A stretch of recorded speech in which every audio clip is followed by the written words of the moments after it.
में और कोई दिन बाकी नहीं, हमेशा शुभ मुहूर्त लगा हुआ है पूजा के लिए, भगवान के भजन के लिए 1 मिनट भी खाली नहीं।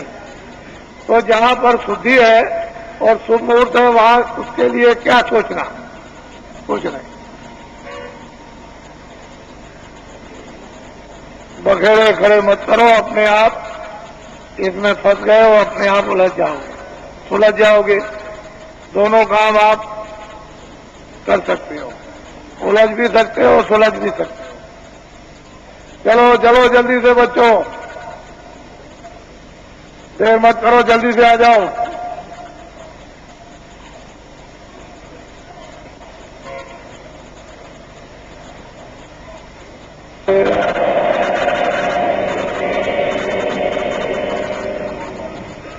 देखो, विशेष करके इस बात का ध्यान रखो कि जो आप अपनी अपनी तकलीफें,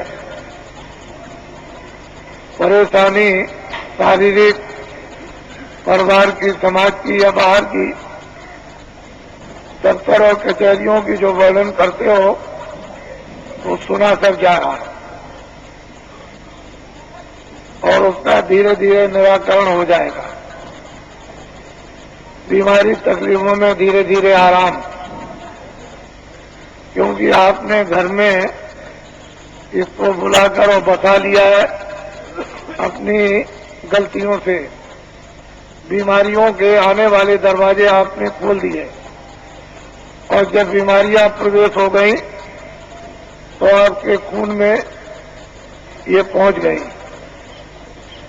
देवियों के लिए ये आदेश है कि देवियां जब मासिक का महीना समय आए तो कोई भी देवी स्नान 5 दिन नहीं करेगी। हाथ धो सकती हो, पैर धो सकती हो और कपड़े तुम 10 बार बदलो, लेकिन 5 दिनों तक स्नान मत करना, चाहे गर्मी हो, चाहे जाड़ा हो, चाहे बरसात हो। जो भी देवियां स्नान करेगी उसका खराब खून हो जाएगा और खून में मिल जाएगा और ऐसी भयंकर बीमारियां होंगी जो निकाले नहीं निकलेंगी और डॉक्टर के पास और उसके बाद दवा होगी तो अपने आप बीमारियों के दरवाजे मत खोलो।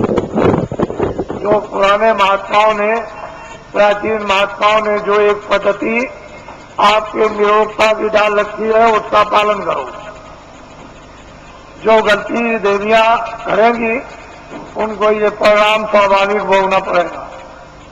ये घर घर में ये बताया जाता था और देवियां अपनी बच्चियों को ये सब समझा लेती थी। पहले महात्माओं ने बताया, फिर घर घर में जब इसका प्रचार हुआ तो फिर जब समय आता है तो सब शिक्षा घर में मिल जाती है, वो सब छोड़ दी, क्योंकि पढ़ाई लिखाई इतनी ज्यादा उदंड हो गई कि वो किसी चीज पर ध्यान नहीं दिया जाता और सब के सब पढ़े लिखे अनपढ़ शिकार हो गए बीमारी के। हर पुरुष और स्त्री में बीमारी प्रवेश हो गई। अब ये समझ में नहीं किसी की आता है कि बीमारी कहां से गई, तो कुछ ऐसी आपने यानी बदपरहेजियां की हैं जिससे ये परिणाम आपको उठाना पड़ा। तो ये है छोटी चीजें समझाने के लिए, लेकिन बहुत बड़ी। ये जीवन का रोना है। महात्माओं की बात छोटी सी बड़ी होती है और जीवन का आपका साथी, लेकिन जब आप उसका उल्लंघन करोगे तो जीवन की घातक हो जाएगी। ये सोचने समझने की बात है। और जहां से बच्चे का जन्म होता है वहीं से खराबी पैदा हो जाए तो आगे क्या होगा। इसलिए अस्पताल, जब ये शिक्षाएं हम लोग अनुकूल पालन करते थे तो न इतने अस्पताल थे, न इतनी दवाएं थी, न इतने डॉक्टर थे,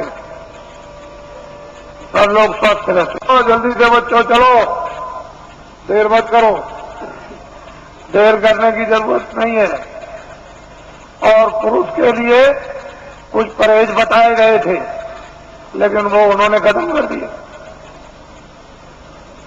देवियों ने और पुरुषों ने अपने अपने जो परहेज है उनको खत्म कर दिया। बीमारियां आ गई।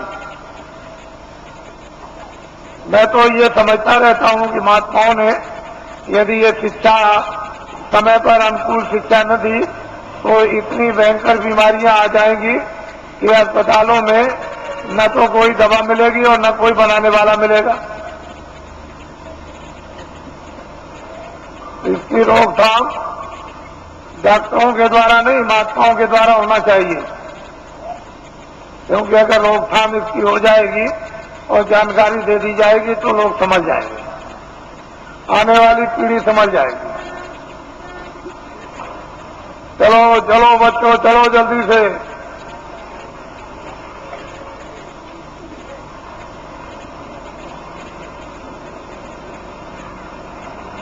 कोर्ट कचहरी में जाते हो इतना ध्यान रखना चाहिए कि रामायण भी है और गीता भी है और भागवत भी है, मंदिर भी है, मस्जिद भी है और गिरजाघर भी है और ग्रंथ साहब भी है, तो कम से कम इतना इखलास और इतना विचार तो होना चाहिए कि क्या सत्य है, क्या सत्य है, हम कितना इसमें झूठ बना रहे और कितना इसमें सत्य है और कितना हम धोखा दे रहे। थोड़ा बहुत तो विचार कर कम करना चाहिए, क्योंकि भाई आपका ही है, चाचा आपका ही है, भतीजा जो आपके घर में वो आपका ही है, चाहे वो आज अलग हो गया और पड़ोसी आपके ही है। लेकिन जब आप अपनी इतनी कटुता अज्ञानता बरतोगे तो फिर रामायण क्या करेगी, गीता क्या करेगी। तो इसको आप साक्षी बनाओगे तो लोग भी गया पर लोग भी गया तो थोड़ा कम करो, थोड़ा ढीला करो और दया के स्थान पर पहुंचो। जहां को दया मिलेगी उसमें आपको बल मिलेगा, शक्ति मिलेगी, ज्ञान मिलेगा, उसमें हिम्मत आएगी और साहस आएगा, अपने पर और भगवान पर विश्वास करोगे। लेकिन जब सब तरह से दुर्बल कमजोर हो जाओगे तो क्या करोगे। थोड़ा सा तो कुछ होना चाहिए, मनुष्य में मनुष्यता के तो अंकुश होना चाहिए।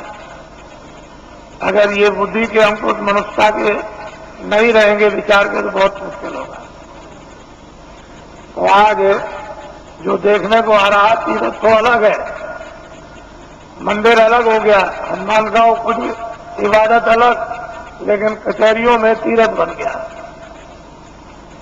सुबह से आकर के शाम तक तीर्थों की तरह से जमघट रहता है, पता नहीं किस चीज में स्नान कर रहे हो, यह अलग है। उसका परिणाम यह है कि कर्मचारी अधिकारियों को भी मुसीबत, 1 मिनट की फुर्सत नहीं, तो वो भी परेशान, तुम भी परेशान, सारा का सारा माहौल परेशान। घर के काम भी गए और वो समय की बर्बादी और धन की बर्बादी अलग, कमाओगे नहीं तो खर्चा कहां से करोगे। तो सब चीजों का एक मूल, एक विचार और उसकी एक दवा जब बन जाएगी और उस दवा का सेवन करोगे तो एक ही दवे से सब आपके शिकार हो जाएंगे। लेकिन वो चीज सब महात्माओं से मिलेगी और जगत में। चलो चलो बच्चों जल्दी से, जो नामदान के लिए आए वो जल्दी आ जाओ।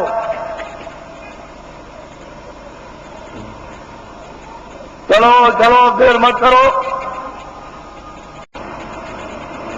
बोलो जय गुरुदेव, जय गुरुदेव,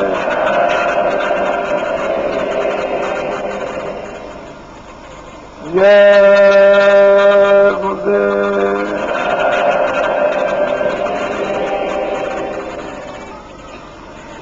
जय गुरुदेव नाम किसका,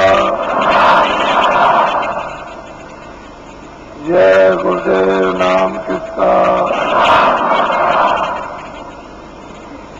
जय गुरुदेव नाम किसका।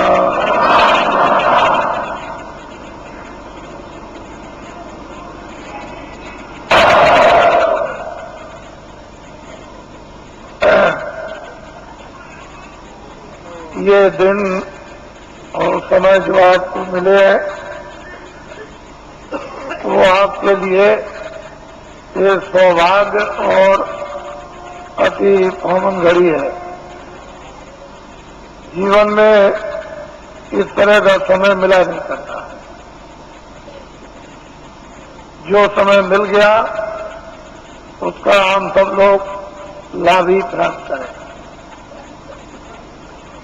एक ऐसा छोटा मोटा एक सेवा का स्थान आप सबको प्राप्त हुआ जहां सब तरह की सेवाएं होती हैं। सामाजिक कोई व्यवस्था तोड़ना फोड़ना नहीं, न पुरानी बिगाड़ना, नई बनाना।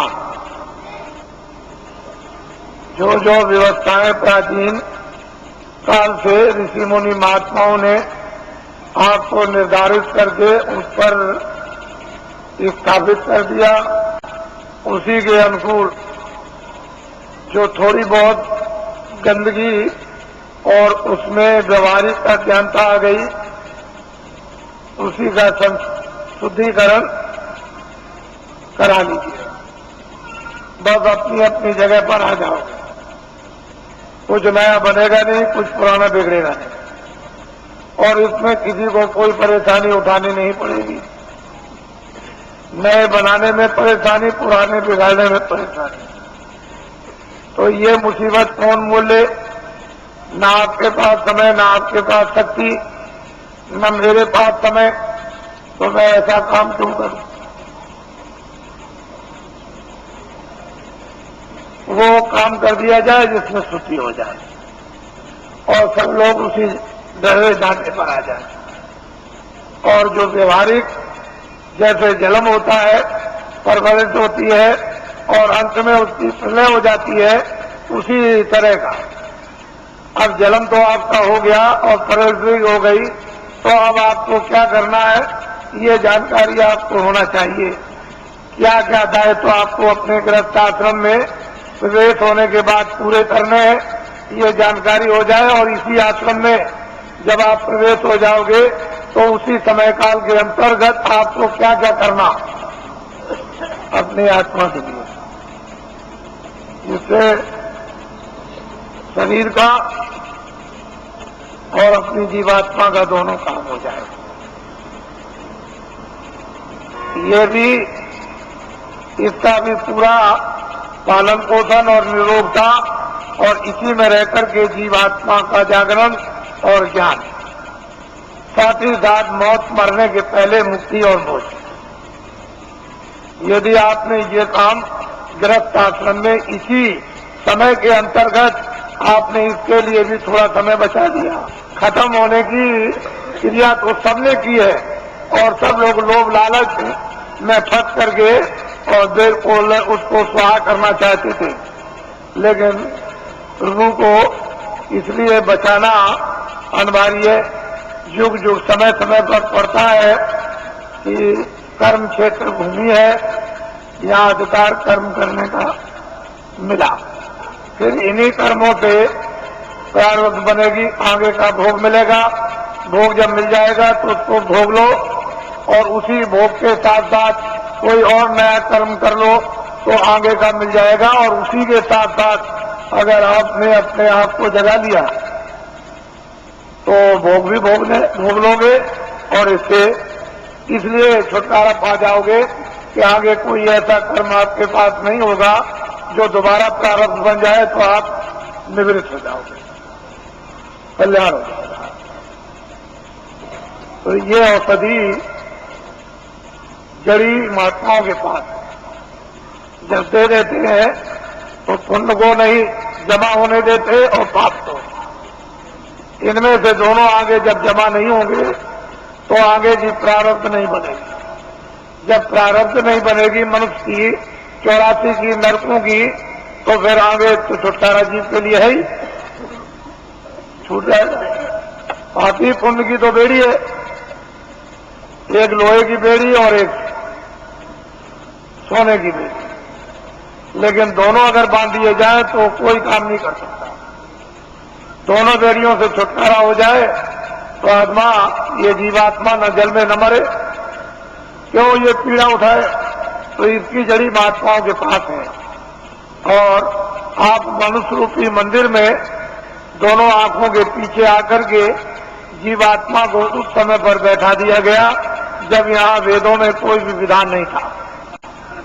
उस समय पर न कोई तपस्या करने के लिए भेजा गया था, सब तपस्वी थे, ज्ञान स्वरूप थे, बोध स्वरूप थे, सब कृतज्ञ थे, आदि से अंत तक सब जानते थे, सब त्रिकालदर्शी थे और सब मतलब ये कि भविष्य वक्ता, कोई मतलब ये ऐसे कार्य नहीं उसके लिए बंधे हुए थे कि जिससे उसके पास कोई गंदगी जमा हो या उसके पास कोई शुद्धि जमा हो।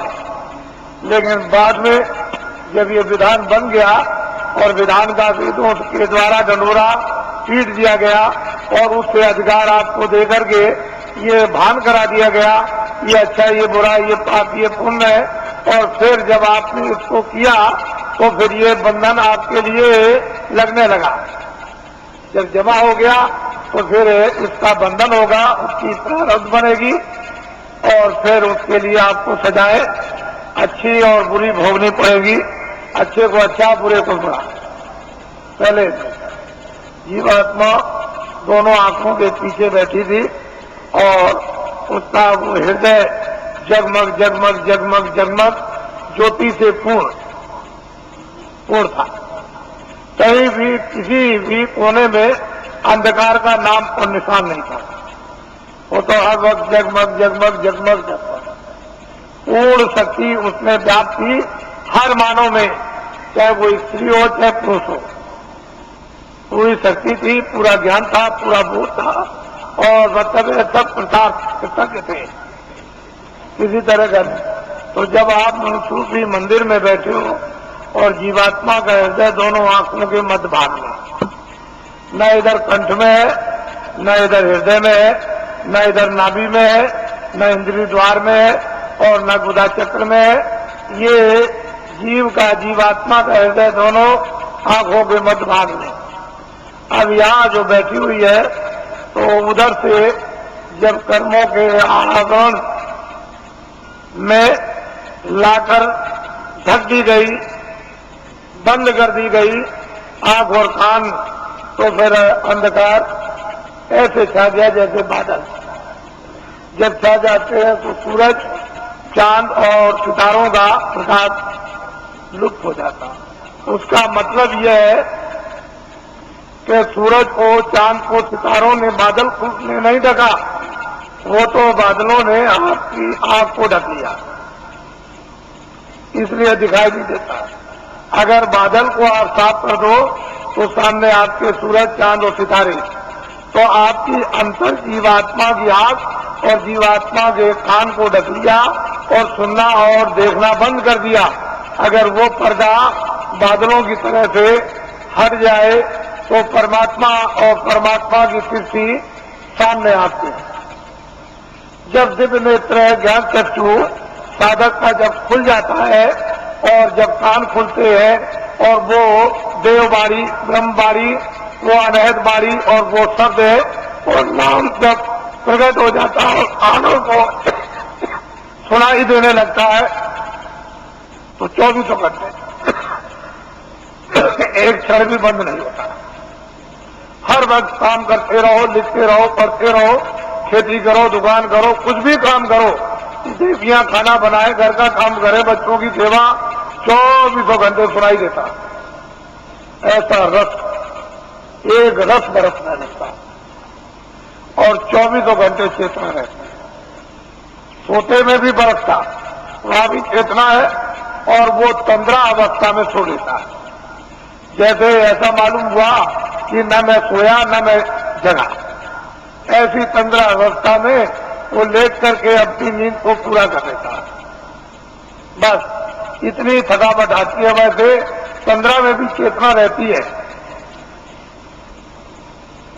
तो ये साधक के लिए कलयुग में उस प्रभु ने और महात्माओं ने दया करके सुलभ कर दिया और ये बताया है कि अब आपको कठिन साधन नहीं करना, कठिन ध्यान नहीं करना है, कठिन योग नहीं करना, कठिन नाम की कमाई नहीं करनी और कठिन प्रभु का स्मरण नहीं करना, सहज करना।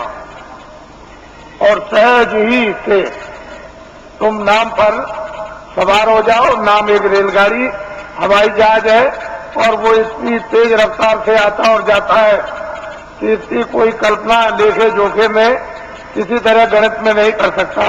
इतनी उसकी तेज रफ्तार है और बिजली का भी, समुद्र की लहरों का भी प्रमाण नहीं दिया सकता, इतनी तेज रफ्तार उसके आने जाने की है। ऐसी चीज निर्धारित अनाज उस मालिक ने तैयार कर रखी है, लेकिन अब जब भेद मिल जाए, युक्ति मिल जाए और उस पर जीवात्माओं को सवार कर दिया जाए तो वो चेतन है। वहां तेल पानी की जरूरत नहीं, वो तो चेतन है, जड़ नहीं है कि जड़ को तेल पानी मिले। चेतन ही चेतन है, न तेल पानी, न आगे की जरूरत, न हवा की जरूरत। वो तो चेतन ही चेतन और जीवात्मा भी चेतन। तो असल में यह है कि शरीर में एक तो गुदास्था, दूसरा इंद्रिय, तीसरा नाभि कमल, चौथा ये हृदय द्वार और पांचवा ये कंठ। जरा ध्यान देना, छठा ये है ये भृकुटी विलास आज्ञा चक्र, ये जीवात्मा बैठी है। गुदा चक्र पर गणेश जी का भाग, इंद्रिय द्वार पर ब्रह्मा और सावित्री का भाग, नाभि कमल में विष्णु और लक्ष्मी का भाग और हृदय कमल में शिव और पार्वती का भाग और यहाँ कंठ में जो है वो आद्या महाशक्ति का भाग और यहाँ स्वयं दोनों आंखों के मध्यभाग में जीवात्मा बैठी हुई है। लेकिन इन नीचे के कमलों में ऊपर की छाया है, उस छाया में छाया है, उस जीवात्मा के प्रकाश में उस ऊपर की छाया का यानी कमल के अंदर गणेश जी का दर्शन, ब्रह्मा और सावित्री का और नाभि कमल में विष्णु और लक्ष्मी का और हृदय में ब्रह्म शिव और पार्वती का और कंठ में आद्या महाशक्ति का छाया के रूप में साक्षात्कार होता है। सही रूप नहीं, वो तो उनका रूप तो ऊपर सही है, लेकिन शरीर में कमलों में छाया पड़ी हुई है और सूरज के जीवात्मा के प्रकाश में वो छाया दिखाई देती है। तो योगियों ने इस छाया का अनुभव कब किया? जब सतयुग, त्रेता और द्वापर, जब शरीर में ताकत थी, अनुकूल साधन थे, गृहस्थ आश्रम परिवार अनुकूल था, खान पान पर पूरा नियंत्रण था, इंद्रियां उस समय पर दमन में थी, तब ये सब चीजें आपके लिए थी। लेकिन ये कलयुग में सब वर्जित कर दिया गया। ना गुदा चक्र का साधन, ना इंद्रिय द्वार का साधन, ना नाभि कमल का साधन और ना मतलब हृदय का साधन, ना वो कंठ का। अब जीवात्मा जहाँ बैठी है, नीचे के साधन सब छोड़ दीजिए और यहीं से ऊपर चल देगा। अब ऊपर मंजिल 5 और नीचे मंजिल 5, जहाँ जीवात्मा बैठी है दोनों आंखों के मध्यभाग में, ये तो जीवात्मा का शरीर में हृदय है, तो नीचे 5 स्थान और ऊपर 5 स्थान। अब बेचारी नीचे फंसी हुई थी, इसको महात्मा प्रकाश को कमल से समेट कर ले आए और यहाँ इसका केंद्रित कर दिया, यानी सिमटाव करके यहाँ खड़ा कर दिया। अब इसको आगे ले चलना तो सैदल कमल और इसके बाद में ये ईश्वर का धाम और फिर ऊपर में दूसरा स्थान ब्रह्मधाम, तीसरा स्थान पारब्रह्म धाम और चौथा स्थान महाकाल और 5वां स्थान जो है वो सत्य। सूरज इस तरह से ऊपर से उतारकर और नीचे लाकर के डाल दी गई, दोनों को आंखों के पीछे बैठाकर और नीचे उतार दी गई जड़ता में। अब इसको होती नहीं, कब इसकी चेतनता बरामद होगी? ये बिना महापुरुषों के कोई काम ये कर ही नहीं सकता और आपके कितने जीवन ऐसे चले बर्बाद हो गए। इसलिए आपको किसी को ऊपर का राज मालूम है? ऊपर क्या हो रहा? जहां जीवात्मा बैठी है दोनों आंखों में, मध्य भाग में ऊपर किस्ती में, वो दिव्य किस्ती, उसमें क्या हो रहा है ये आपको कुछ पता नहीं। लेकिन जब साधक, जब प्यास लगती है, भूख लगती है, इच्छा जागती है, तड़प होती है, तो रोता भी है और जीतता भी है, प्रार्थना भी करता है। जब वेद मिल जाता है तो सुमरन भी करता और ध्यान भी करता है, फिर उसमें तड़पता भी है और संसार से जीतता है, अपने काम से जीतता है। तो जल्दी कुछ ही दिनों में, महीनों में उसका काम बनना शुरू होगा। क्योंकि महापुरुषों की जब दया, समावेश और सहयोग जब उसको मिलने लगेगा तो जल्दी काम हो जाएगा, फिर देर नहीं लगेगी।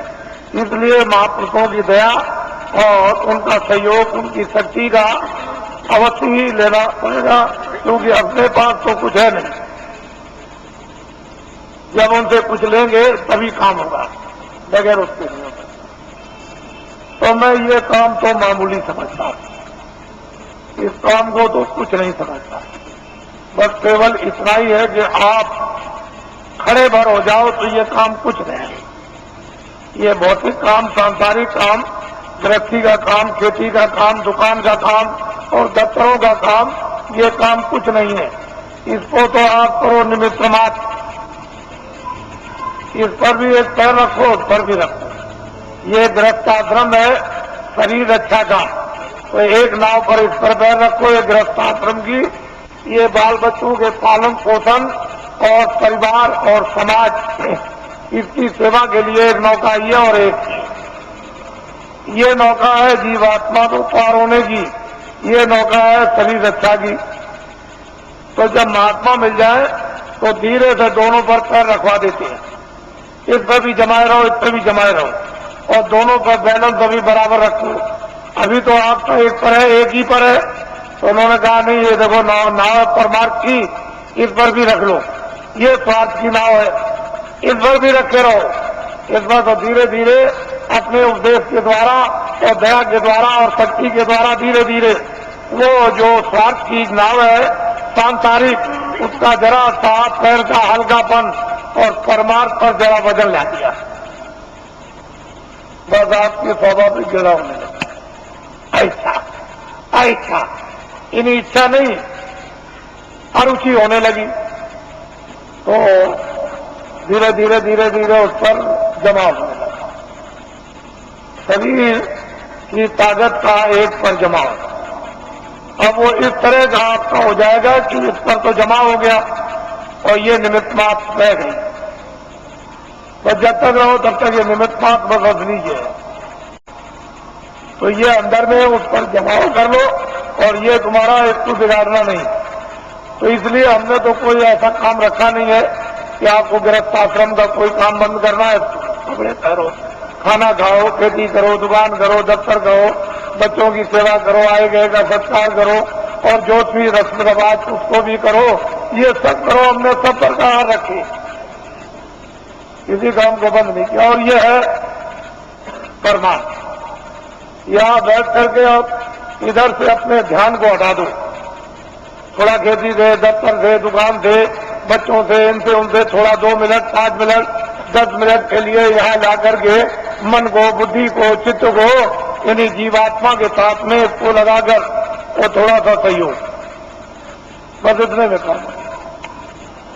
कुछ नहीं बिगड़ेगा, संसार बिल्कुल नहीं बिगड़ेगा और परमार्थ होगा। जैसे ही आप यहां से दरवाजा खोल करके चल पड़े, बस चलने वाली बात, अगर एक कदम भी पड़ गया तो फिर रुकने वाला नहीं, दूसरा कदम जरूर उठ जाएगा। वो चाली इस तरह की है जीवात्मा की कि जैसे ही एक कदम बढ़ा वह दूसरा प्रवेश कर जाएगा, काम आपका हो जाएगा। तो इसलिए आपको ये भेद है, अभी कुछ नहीं मालूम कि ऊपर क्या है, नीचे क्या है, ये कुछ नहीं है। साधक लोग क्या देखते हैं, क्या पाते हैं, क्या अनुभव करते हैं, क्या आनंद और शक्ति उनको मिलती है, अब ये तो बताने का आपको आदेश नहीं है। वैसे तो ये बता सकते हैं लेकिन मैं ये नहीं चाहता हूं कि आपको बताकर साधकों का नुकसान हो जाए। साधक अपनी चीज भी रखे और आपको कुछ समझा बुझा भी दें, इनका कोई नुकसान ना हो, आपका फायदा हो जाए। असल में चीज यह है कि गोपनीय राज ये साधक नहीं बताते, न बताएंगे तो इनसे तो कुछ आपको मिलेगा नहीं। लेकिन जब ये घेर घार करके यहां ले आएंगे तो फिर यहां सब कुछ आपको मिल जाएगा। बस ये समझ लो कि आपके पक्के साथी है। ऐसा मत समझो ये किसी बुराई की तरफ ये ध्यान नहीं देते हैं, ये अच्छाई की तरफ ध्यान देते हैं। इनका लक्ष्य यह है कि बुराई छूट जाए और अच्छाई में प्रवेश हो जाए। वैसे तो बुराई को बुराई आप भी घर में मानते हो, उससे आप भी दुखित हो जाते हो कि ये बुरा है। तो दूसरा अगर आपको ये कह दे कि ये बुरा है तो वो जानता है इसलिए कहता बुरा, आप जानते हो तो आप कहते हो बुरा, तो बुराई ही है और अच्छाई अच्छाई है। तो इसलिए बुराई की तरफ ध्यान नहीं देते, ये तो चाहते हैं कि बुराई हट जाएगी, अच्छा जाएगी, ये लक्ष्य है। तो ये पक्के आपके साथी यानी दोस्त सहयोगी, इनको अपना समझना चाहिए और असली जगह पर पहुंचा दे। इससे बड़ा परोपकारी कौन हो सकता है। तो ये सब चीजें सामाजिक लेकर के चली जा रही है, इनसे अलग थलग आपको नहीं किया जा रहा। तो मैं आपकी जो व्यवस्था योजना है उसको पूरा बना करके तैयार कर चुका हूं और बस यह है कि जैसे ही अपनी जगह पर आप खड़े हो गए वैसे ही योजना आपके सामने रख दी जाएगी। और जब वो चक्र यूं योजना के अंतर्गत जब आप प्रवेश हो जाओगे तो सारा का सारा गुण उसका ज्ञान और राज आपको समझ जाए। फिर उसके लिए कोई किसी को परेशानी नहीं होगी। अब यह है कि न जानने के कारण तो सारा संसारी शून्य है, गृहस्थाश्रम बेकार है, काम बेकार है। और जान लिया तो गृहस्थाश्रम अपनी जगह, काम भी अपनी जगह हो जाएंगे। तो हमने जो आपको बताया, क्योंकि आपको अभी आदेश दूंगा आपको अभी कि आपको मतलब ये जाना है, तो भूमि जोतक खेतिहर काश्तकारों का तो देश में अभियान चल रहा, साथ ही साथ कर्मचारी अधिकारियों का कार्यक्रम चल रहा, साथ ही साथ में सेठ साहूकार दुकानदार उद्योगपतियों का भी कार्यक्रम इसी के साथ साथ चल रहा और साथ ही साथ यानी छात्रों का भी कार्यक्रम चल रहा। मैं तो ये समझता हूं कि इसमें सब आ जाएंगे। छात्रों में सबके छात्र आ गए, दुकानदारों में सब जातियों के दुकानदार और सेठ साहूकार उद्योगपति आ गए और कर्मचारियों में सब दफ्तरों के यानी कर्मचारी सभी जातियों के आ गए और भूमि जोतक खेतिहर काश्तकारों में सब कौमों के भूमि जोतक और खेतिहर काश्तकार आ गए। तो चारी जातियों का बंटवारा कर लीजिए। मैं ध्यान ले जाता हूं कि जरा इनके बारे में भी सोचा जाए। तो मैं सोचता हूं कि कितना इनको वेतन मिलता होगा, तो इतना वेतन मिलता होगा इनको, इसमें कितना कट जाता है वो भी मैं जानता हूं कि इनकम टैक्स कितना कटता है और फिर इनका बीमा और ये वो योजनाओं में कितना चला जाता होगा, तो इनके हाथ में कितना बचता है वो मुझे सब मालूम है। उससे पूरा नहीं पड़ता,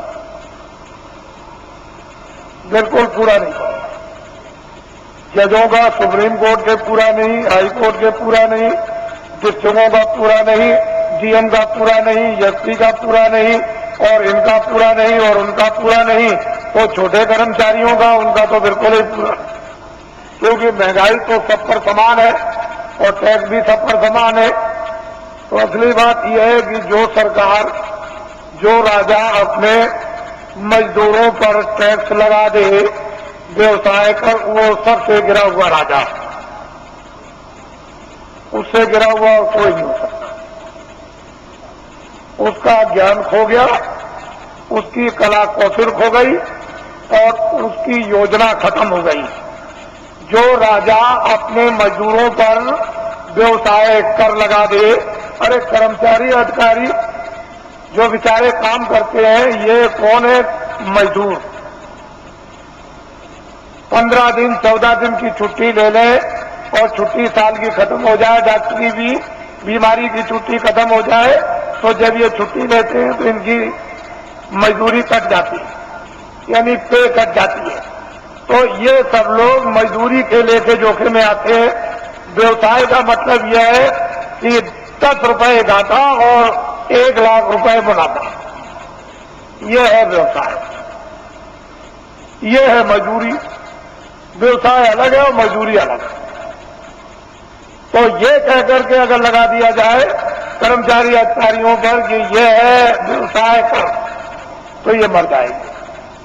तो मैं कभी कभी उन लोगों की तरफ ध्यान ले जाता हूं जहां पर कि 20 साल और 25 साल और मतलब सजाए मौत देते हैं, और उनका उस वेतन में जब खर्चा नहीं पूरा होता है तो उनके घर में बच्चे और बच्चियां, तो जज है 10 लाख दो, 20 लाख दो, ये सामान दो, ये सामान दो, खर्चा तो पूरा नहीं पड़ता, तो चिंता सवार रहती।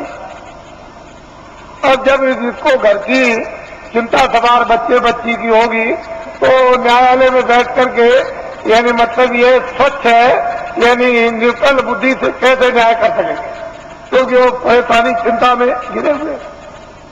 तो मैं कभी कभी ये बात सोचा करता हूं कि जब उनका रिटायरमेंट आ जाता है और वो रिटायर हो जाते हैं और उससे वेतन जो उनको पेंशन मिलेगी उसमें पूरा नहीं पड़ता, तो फिर ये क्या करते हैं, किसी फैक्ट्री में, अगर जगह नहीं किसी फैक्ट्री में मिली और किसी जगह सेठ साहूकार के यहाँ नहीं मिली, तो फिर न्यायालय में आते हैं और वकील की हैसियत से फिर काम करना शुरू कर देते हैं, तो कटघरे में खड़े होते हैं।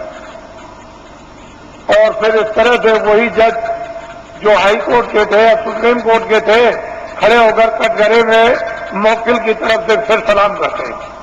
तो ये राष्ट्र के संविधान का प्रजातंत्र पूर्ण रूप से अपमान, पूर्ण रूप से अपमान। इस पर आज तक कभी किसी ने विचार नहीं किया। ये भारतीय प्रजातंत्र का पूर्ण रूप से अपमान। ऐसे बड़े बड़े पदों की आपको मतलब यह है कि पूरी देखभाल रखना चाहिए कि ऐसे बड़े बड़े पद हैं, और फिर आकर के वही व्यक्ति निम्न श्रेणी पर आकर के कटघरे में गिर जाए और फिर सलाम करें, ये भारत के लिए शोभा नहीं। तो मेरे पास इसकी भी योजना है, इसको आप ध्यान में रखिए और ये कभी न कभी लागू हो जाएगी। पूरी योजना है, कभी लागू हो जाएगी। मैं इतना ही विश्वास आपको दिलाना चाहता हूं कि कर्मचारी अधिकारियों का काम हो जाएगा, मासिक वेतन इनका पूरा सुविधा इनको मिलेगी, टैक्स महंगाई कम हो जाएंगे और पूरी सुविधा मासिक वेतन बचेगा। छात्रों को काम नौकरी बिना ढूंढे हुए मिलेगी और भूमि जोतकों का सारा 40 सालों का सरकारी कर्जा में ब्याज के माफ हो जाएगा और सेठ साहूकारों का काला धन सबका सब 100 वर्षों के लिए सफेद करवा दिया जाएगा। कोई जुल्म और कोई टैक्स नहीं लगेगा, एक नए पैसे का, और सब लाइसेंस खत्म करवा दिए जाएंगे। आपको ये धन कहां से आएगा? मैं इतना ही आपको बताऊंगा कि भारत में धन की कोई कमी नहीं रहेगी। और आपको क्या चाहिए? धन की कोई कमी नहीं। आप लोग बाइज्जत बदस्तूर सम्मान के साथ खेती करो, दुकान करो, दफ्तर का काम करो। क्यों ये सब झंझट में फंसते हो? धन की कोई कमी नहीं रहेगी। लेकिन वर्तमान में अंधेरा है, उजाला नहीं। ये सब चीजें जो ये सूक्ष्म संकेत में आपको दी जा रही, इसके साथ बहुत गहरा मसाला है, या गहरा भंडार का हो या गहरा ज्ञान का हो, कोई ऐसी चीज है जो वास्तव में, और समय आने पर सब इस पर आकर के सब से सब एकदम खड़े हो जाएंगे, अपने काम में लगे रहो। देखो ईश्वर का चमत्कार, अरे खुदा की खुदाइयत का करिश्मा, जरा देखो, उसका इंतजार तो करना ही पड़ेगा। आप थोड़ा बहुत इंतजार नहीं करोगे तो आपको जस और नाम और कीर्ति तो आपको कैसे मिलेगी, फिर उसमें आप भागीदार कैसे बनोगे? तो इंतजार तो थोड़ा करना है। परिवर्तन का जब इतिहास बनता है तो इंतजार के साथ इतिहास बनता है। वैसे तो रावण मार दिया जाता, मरवा दिया जाता, महाभारत कहीं भी किसी कोने में बैठ के करवा दिया जाता, लेकिन मतलब है कि इंतजारी के साथ इतिहास नहीं बनता। इतिहास तब बनता है इंतजारी के साथ, काम के साथ। काम जो है वो इंतजारी है और कोई मालूम नहीं। तो मैं नामदान दूंगा आपको, क्योंकि ये भी इच्छा लेकर आए हैं कि चलो आज जल्दी पहुंचे। कल ही आ गए थे, समय ज्यादा हो गया था, तो कल मैं नामदान रात को नहीं दे सका, इसलिए कई ये काम रात को करने थे। तो अब आप नामदान विधिवत ले लीजिए और ये संकल्प लेकर के यहां से जाइए कि चाहे मुझे 1 मिनट रहना हो चाहे 2 मिनट। वैसे तो मैं आपसे 1 घंटे 24 घंटों में मांगता हूं कि 1 घंटे आप 24 घंटे में रिजर्व कर लो अपना सबके सब, और उसमें 2 मिनट शाम को, 2 मिनट दोपहर को, 5 मिनट इसका और 5 मिनट अब, और जब भी आपको समय मिल जाए तो पूरे सब दिन भर के मिनट मिलाकर 1 घंटा जोड़ लो, 23 घंटे तक का। घर के गृहस्थी के सोना ये वो सब ये आप इसमें लगा दो। 1 घंटे में ये काम, और आप भगवान का, आत्म जागृति का और भजन, और 23 घंटे। अब इससे और सप्ताह आपको क्या नहीं। और फिर ये भी आपको बताया कि लेट के, बैठ के, खड़े हो गए कुर्सी पर, चारपाई पर, स्नान करो मत करो, जहां जिस समय मिल जाए 2 मिनट उसकी मजदूरी मिल जाएगी, मेहनत की 4 मिनट 10-15 मिनट। तो आप नहीं कर सकोगे तो जम की खाओगे जूतियां। जम की जूतियों में इतने कांटे हैं, इतने तीक्ष्ण उसकी धारा है, काटने की जूतियां जब पड़ती हैं, बड़े बड़े बादशाह चक्रवर्ती वहां आज भी पीटे जा रहे हैं, आपको नहीं। ऐसी जम की जूतियां हैं, तो किसी को छोड़ता नहीं। तो आप लीजिए नामदान, इसको कहते हैं अरे गुरु मंत्र दे दीजिए, दीक्षा दे दीजिए, और मतलब ये दे दीजिए, सब कुछ नहीं। कलयुग में नामदान, जीवात्मा दोनों आंखों के बीचों बीच में बैठी हुई, उसका दान, वो क्या है? नाम दान, जीवात्मा का नाम दान, ये सर्वोपरि दान है, इससे बढ़ के कोई दान नहीं। तो नामदान दीजिए, और नामदान के साथ साथ में ये संकल्प बोलना है अपने मनी मन में, चिल्लाना नहीं कि हम अपनी बुराई दे देंगे। जो हमारे पाप है मन से, आंखों से, कान से जो अंदर जमा है, वो हम सब अर्पण करते हैं। ये तो दीजिए दान, और अच्छी चीज दीजिए आप। 10 मिनट सुमरन में, 10 मिनट ध्यान में, और आधा घंटा भजन में। 50 मिनट में 10 मिनट और रह गए अभी, तो आपको ये जानना चाहिए कि आप 1 घंटा दे, तो ये काम सुलभ सीधा अभी हो जाए।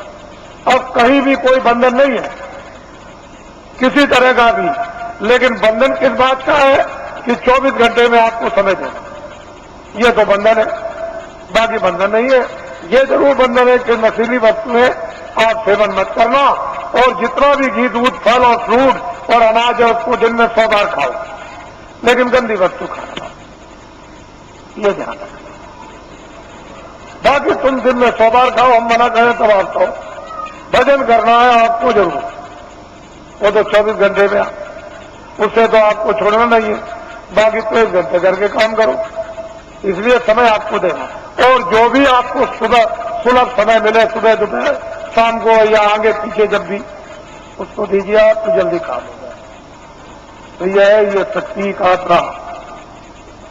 दुर्भाव, यानी उतार ऊपर से युगे युगे समय समय पर होता आया, आज की नई बात नहीं है, ये जब जरूरत पड़ी तब हुआ।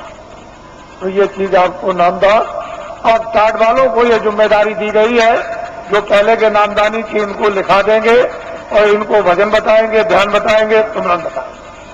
जब कभी आगे पीछे नाम को भूल जाए, रूप को भूल जाए, तो आपका कर्तव्य और दायित्व है तो इनको बताएं, और आपका ये कर्तव्य है इनसे पूछ लें। लेकिन ऐसे व्यक्ति से मत पूछिएगा जो जानता ही नहीं, जिसको नामदान पता ही नहीं, उससे पूछने लगे वो क्या बताएगा। और फिर अपनी गोपनीय जो अंदर की चीज है, जो आंख से देखो कान से सुनो, वो तो टाट वाले को भी मत बताना। ये जो नाम याद कराएगा, भजन आपको बैठा के बताएगा और ध्यान बताएगा, सुमरन सिखाएगा, उसको भी देखा और सुना मत बताना, उससे भी छुपा लेना। जितना छुपा लोगे उतने अंदर प्रकट, उतने ही उतरेगा, उतना ही खजाना खुलेगा, उतना ही प्राप्त होगा। अरे तुम क्या है, बड़े बड़े बादशाह जब इस वस्तु को प्राप्त करते हैं तो राज और पूरी सल्तनत पर चक्रवर्ती राज पर लात मार देते हैं। वो कुछ नहीं है, वो कहते हैं कुछ नहीं, राजा जनक लात मार दिया, तो कुछ नहीं समझते। बड़े बड़े इतिहास लिखे हुए हैं, ये तो कुछ और चीज है, ये कुछ नहीं है। वो चीज गृहस्थ आश्रम में यदि आपको प्राप्त हो तो इससे अच्छा और सुहाना समय कौन सा है। ये आपका स्थान है। आप साधना कार्यक्रम में भी आज बरसात में होगा, गुरु पूर्णिमा जुलाई के बाद, तो आप उस समय जो आस पास के हो और जो इच्छुक जिज्ञासु होते हैं वो आते हैं। 1 हफ्ते का कार्यक्रम चलता है, उसमें खामियां, उसमें गलतियां, उसमें करना न करना, उसमें बढ़ना न बढ़ना, जानकारी उसमें प्राप्त हो जाती है, ताकि उनको और प्रोत्साहन और उन पर दया मिलती है तो और आगे बढ़ते हैं। इस तरह से कार्यक्रम चलता रहता है। और मैं अभी जैसे ही 31 मार्च समाप्त होगा तो मैं अभी घोषणा करता हूं दौरे की। अब आप लोग अपना एक कार्यक्रम मनाएंगे। ये लोग कुछ मनाते चले आए, क्योंकि मैं 21 महीने, मैंने तो कभी कहा नहीं था, 21 महीने मुझे सरकार ने, यानी क्रोध में, मैंने तो कोई अपराध किया नहीं था, मैंने तो कोई आंदोलन, हड़ताल, तोड़फोड़, कोई अमानवीय काम हिंदू मुसलमान सिख ईसाइयों का, ये कोई जात पात का, ब्राह्मण क्षत्रिय वैश्य हरिजन, ये वो छोटे धोबिया और कोई, मैंने तो कभी किया नहीं। मेरे यहाँ तो कोई रगड़ा झगड़ा है नहीं, लेकिन भविष्यवाणी जरूर करता था। उससे सरकार मुझसे नाराज, और उसने इस नाराजगी में नेता लीडरों को तो पकड़ा ही, मुझे भी पकड़ लिया और पकड़ के जेल में बंद कर दिया। फिर मेरे ऊपर इतने बखेड़े लगा दिए, इतने झंझट लगाए उन्होंने, सामान लेने के, ये लेने के, जमीन लेने के, जानवर लेने के, इतने बखेड़े या झंझट खड़े कर दिए कि अगर मेरी जगह पर बादशाह भी हो तो खत्म हो जाए। ऐसे झंझट झगड़े खड़े, छोटे मुकदमे नहीं है, मामूली मुकदमे नहीं लगाए, इतने झंझट मुकदमों के लगा दिए। और मैं एक सामाजिक आदमी, जनहितों का काम करने वाला, मेरे ऊपर, जबकि मैं रात उस दिन चिल्लाता हूं मेरा कुछ नहीं है, ये सब जनता जनार्दन का सब कुछ है। जब मैं खुले मैदान में ये कहता हूं तो मेरी भावना ही वही है, तो और लिखा पढ़ी क्या हो सकती। लिखने पढ़ने वाले तो रोज बेईमानी करते, रोज लिखा पढ़ी का दस्तावेज बदल देते हैं और झूठ झूठ बोल जाते हैं। तो मेरी जबान दस्तावेजी है, तो मैं जनहितों का काम करता हूं, तो मेरे ऊपर सरकार ने इतने बखेड़े। और कल मैंने ये बात कही है कि ये सब बखेड़े न्यायालयों में अब भी मौजूद हैं, लेकिन सरकार ने लखनऊ से नया फेक गजट निकाल दिया। जो दस्तावेज मैंने जमीनें खरीदी नाम की उनका, और इतना आंखों से देखते हो कि बना हुआ फेक गजट निकाल दिया कि जमीन एक्वायर की जाएगी। बताइए, और पूरा मथुरा को गजट कर दीजिए कि सब ये कारखाना मथुरा सबको भगा दिया जाएगा और यहाँ कारखाना बनाया जाएगा। सब मकान तोड़ दिए जाएंगे, मंदिर और मस्जिद सब तोड़ दी जाएगी और यहाँ कारखाना बनाएगा। गजट निकाल दीजिए, क्योंकि आपको तो गजट निकालने का पूरा राइट और अधिकार है, तो निकालिए। तो असली चीज ये है, इसको समझने की चीज है, इसको समझिए। तो मुझे जेल में बंद कर दिया और जेल में बंद करके मुझे इस योग छोड़ दिया था कि ये कभी भी नाम नहीं लेंगे। लेकिन मैं तो ईश्वर विश्वासी आदमी, मेरे पास ऐसे सेठ साहूकार भेजे गए कि तुम हवाई जहाज ले लो, एक ले लो, ये जमीन क्या है, तुमको हजारों एकड़ तुमको जमीन दे दी जाए, एरोड्रम बनवा दिया जाए। मेरे पास बड़े बड़े सेठ आए और उन्होंने कहा कि हम सब कुछ सेवा करने को तैयार है, हमें क्या करेंगे? कह लगे जो आप जितना चाहे धन हम खर्च देंगे। तो मैंने कहा एक काम कीजिए कि अयोध्या में, मथुरा में और यहाँ और हरिद्वार में और नासिक में लूले लंगड़े अंधे बहरे ये तमाम रहते हैं बेचारे गरीब, जिनके पास कपड़ा और खाना नहीं है, तो मैं बताऊंगा कि कंबल, अनाज और रोटियां और ये दवाएं ये सब तुम ट्रक में ला दो और चलो मेरे सामने बांटो। कह लगे ये काम नहीं हो सकता, ये काम नहीं हो सकता। तो हमने कि भाई ये काम नहीं हो सकता तो ये भी नहीं हो सकता। क्यों? कि राजद्वारे साथ जाए। राजाओं के दरबार में 3 लोग जाया करते हैं, राजद्वारे 7 दिन 3 वक्त को जाए। साधु जो है 3 चीज हो जाते हैं, के मान, के माया, के मीठा की चाह। या मीठा के लिए, मान के लिए, धन के लिए। तो इनमें से तीनों चीजें हमको कुछ नहीं चाहिए, न मीठा चाहिए, न मान चाहिए और न माया चाहिए। अब बोलिए अब आप क्या चाहिए? कह लगे तब करिए। तो मुझे लालच दी गई। मेरी जगह पर अगर कोई आदमी होता और तो बिल्कुल सराबोर हो जाता, लेकिन मैं तो एक सिद्धांतवादी, छोटा मोटा आदमी, एक सेवक, मैं तो भगवान में विश्वास करने वाला। मैं तो जानता हूं कि जब ये किराए का मकान है, ये किराए का मकान है, तो क्या तुम संतुलन लेकर, मकान लेकर, क्या मैं ये जमीन लेकर जाऊंगा? अरे जो काम कर रहा हूं मानवता का और आत्मा का, जो हो जाए उसे मुझे कोई खरीद नहीं। कोई हिंदुस्तान में माई का लाल ये पैदा नहीं हुआ जो अपने धन से बाबा जी को खरीद ले। तुम कभी ये धोखा मत खाना। बाबा जी चाहे तुम्हारे आदेश से आश्रम छोड़ करके चले जाएं, जो जनितों का है, लेकिन हिंदुस्तान में मुझे अपने पैसे से कोई खरीद नहीं सकता। इसको आप हमेशा ध्यान में रखिए। बाकी मैं सबकी सेवा करता हूं, सबके लिए कल्पना और प्रार्थना भगवान से सबके भलाई के लिए करता रहता हूं। कोई भी हो जनमानू, इसमें हिंदू मुसलमान की क्या बात, वो तो मैं करता ही रहूंगा। लेकिन कोई अगर चाहे कि भाई इस तरह से मैं खरीद लूं तो खरीद लूं। ये मैंने इसलिए कि ये लोग इसका एक उत्सव मनाते हैं। आज 23 जनवरी है, ये 23 मार्च को मुझे जेल से, दिल्ली जेल से छोड़ा गया। तो वैसे तो कागज पर तो कहीं नहीं मिलता है कि बाबा जी ने बेड़ियां पहनी हैं, लेकिन बाबा जी को जेल में डकैत और चोरों, कतलियों की तरह से बेड़ियां पहना दी थी। जब मैं बंगलौर में भेजा गया तो वहां पूछा वहां के आईजी से और सुपरिंटेंडेंट से कि भाई हमको क्यों बेड़ियां पहनाई? तो उन्होंने खुद आकर के कहा कि कागज पर तो आपका कुछ नहीं है बेड़ियों के संबंध में, क्या वहां की उत्तर प्रदेश की सरकार आपसे बहुत नाराज है? हमने कहा अब आप समझ लीजिए, नाराज इसलिए तो कि किसी तरह से हमारे बस में आ जाए। और बड़े बड़े अधिकारियों को भेजा जेल में। अरे भाई क्या करते हो, ये क्या है? जब 23 जनवरी को छोड़ दिया तो मुझे इस हालत में छोड़ा था कि बाबा जी मैं तो अपना धर्म उपदेश करेंगे, न कर्म उपदेश करेंगे, न बाहर जाएंगे और भाग जाएंगे, अब दोबारा नाम नहीं लेंगे।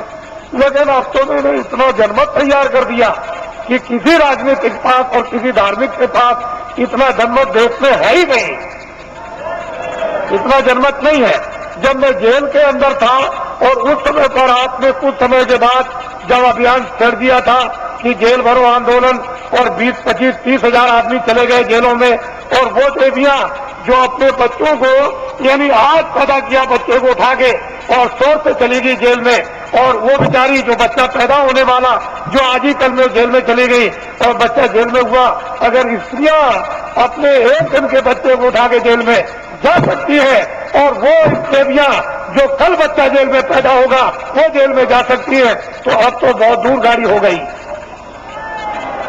अब तो इनको अगर आदेश मिल जाए तो क्या कर देंगे? आपको तो अभी कुछ पता नहीं, मालूम नहीं। तो अब बहुत दूर चला गया मामला, अब कुछ और बात हो गई। अब वो बात नहीं है, अब तो सारा ही माहौल यानी परिवर्तित होने वाला है, अभी आपको क्या पता है। इसलिए ये लोग मनाते हैं तो मैं तो रहूंगा नहीं, मैं तो उधर कमरे में चला जाऊंगा और ये लोग कुछ अपना मना के अभी समाप्त कर देंगे, क्योंकि अब ये यहां आए हुए हैं और इसी होली के अवसर पर ये जगह जगह मना रहे, लेकिन ये पड़ गया। और आप लोग यहाँ मुझसे कोई भूल चूक हुई हो तो आप लोग हमेशा क्षमा करते रहेंगे। और इसके बाद आपसे जाने की आप तैयारी करें, जल्दी निकले और पहुंचे अपने घरों में, और दूसरे साथी दूत द्वारा आदेश की प्रतीक्षा करें। और वो फौरन अभी आदेश आपको मिलने वाला है। अब लोग बहुत से ऐसे रह गए कि महाराज मैं अपनी कुछ बात कह नहीं सका, इतनी दूर से आया था तो मैं उधर अंदर में पहुंचूंगा तो जो भी आपकी बात होगी वो सुनूंगा, और जो प्रसाद होगा जो जरूरत पर आपके काम आता है वो भी आपका स्पर्श कर दूंगा। तो आपकी तकलीफ में, परेशानी में, उसमें जो एक आधार होता है मददगार का, अगर वैसे ही कह दूं तब तो आपकी समझ में आएगा नहीं, लेकिन एक आधार रहेगा कि इलायची दाना है, ये चीनी है, बताता है ये चीज है, तो आप उसको रखे रहोगे और जरूरत पर काम लोगे तो उससे जब लाभ हो जाएगा तो आपको फेथ हो जाएगा, विश्वास होगा कि नहीं मालिक की दया मुझ पर भी हो रही है। तो मैं उधर बैठ के छू दूंगा। आपको मुझसे कोई आदमी खाली जाने वाला है ही नहीं, ऐसा नहीं। जितने भी लोग हैं मिली के जाते हैं, इस पर अर्जी करा के जाते हैं, उनको ये मालूम है तो वो कर दूंगा, वहां मिल लूंगा।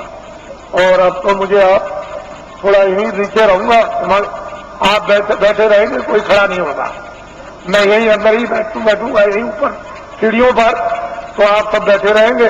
और ये भी कार्यक्रम कुछ ही मिनट में पूरा कर लीजिए, क्योंकि इन लोगों ने प्रार्थना की है कि आप जाइएगा नहीं, आप यहाँ अंदर बैठ जाइए, मैं अपना काम कर लूं, तो वो अपना काम अभी हुआ जाता है। बाकी आप लोग ये नामदान हुआ है, अमूलक चीज है, इसको याद करा देना और आज ही से ये शुरू कर दो। एक घड़ी आधी में पुनः तुलसी संगत साक्षी हरे कोट अपराध, ये वस्तु ऐसी है आदि की, इसमें जरा भी ढील करनी नहीं करनी, न क्षणों की ढील करनी, ना एक मिनट की, इसको करना है। जय गुरुदेव, जय गुरुदेव, जय गुरुदेव।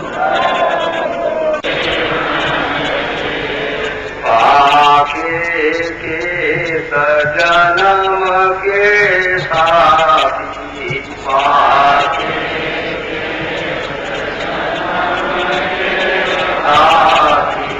लाज गई रोकन से लाज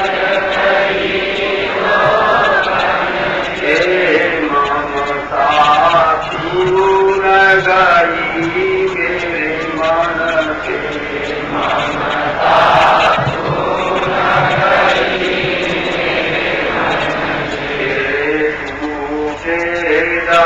दर्शन नहीं आवत नहीं आवत जो गई नर से जो नर से ममता छून गई मेरे मन से ममता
जय गुरुदेव।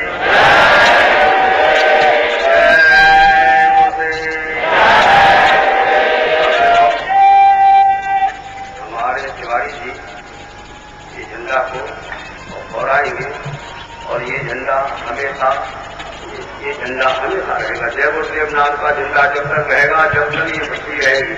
और पृथ्वी जब पृथ्वी चलेगी तो जब तक ये पृथ्वी रहेगी, जब तक जय गुरुदेव नाम का नाम है झंडा हमेशा रहेगा।